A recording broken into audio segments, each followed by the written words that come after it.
नमस्कार दोस्तों, तेजस एकेडमी में आपका स्वागत है।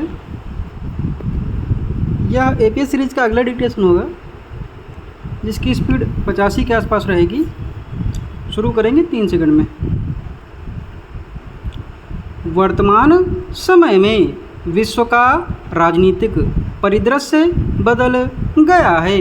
सोवियत संघ के भंग होने से शक्ति संतुलन अमेरिका के पक्ष में चला गया है और विश्व राजनीति में 2 गुटों का जो अस्तित्व क्रमशः अमेरिका और सोवियत संघ के रूप में था वह समाप्त प्रायः हो गया है। निश्चय ही अमेरिका अपने उद्देश्य में सफल रहा है तथा अब विश्व की महाशक्ति के रूप में अमेरिका का वर्चस्व कायम हो गया है। सोवियत संघ आर्थिक मोर्चे पर संकटग्रस्त होने के कारण अमेरिकी धींगा-मुश्ती का पुरजोर विरोध करने की स्थिति में नहीं है।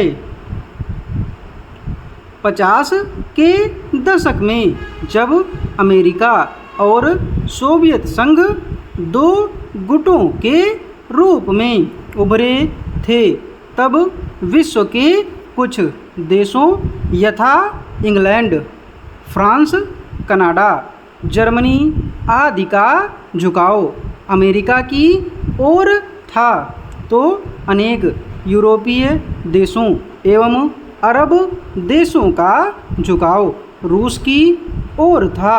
इस प्रकार सारा विश्व 2 गुटों में विभक्त था। ऐसे समय में गुट निरपेक्ष आंदोलन का प्रारंभ भारत, मिस्र एवं यूगोस्लाविया ने मिलकर किया। नेहरू, हुसैन एवं टीटो ने मिलकर गुट निरपेक्षता का सिद्धांत प्रतिपादित किया और दोनों गुटों से निरपेक्ष रहते हुए ऐसे राष्ट्रों का संघ निर्मित किया जो इस नीति का अनुसरण करने का सिद्धांत स्वीकारते थे। प्रारंभ में इसके सदस्य देशों की संख्या कम थी पर कालांतर में यह संख्या बढ़कर 100 के आसपास पहुंच गई। गुट निरपेक्ष आंदोलन में भारत की महत्वपूर्ण भूमिका रही है। भारत ने दोनों गुटों के बीच जारी शीत युद्ध को समाप्त करने में भी महत्वपूर्ण भूमिका का निर्वाह किया है। हम सदा से ही विश्व शांति के पक्षधर रहे हैं। भारत के प्रथम प्रधानमंत्री पंडित जवाहरलाल नेहरू को सारी दुनिया अंतर्राष्ट्रीय राजनीति में शांति दूत के रूप में ही पहचानती थी। गुट निरपेक्षता के मूल सिद्धांतों के अनुरूप भारत ने किसी भी देश के साथ सैनिक संधि न करने का सिद्धांत जारी रखा है।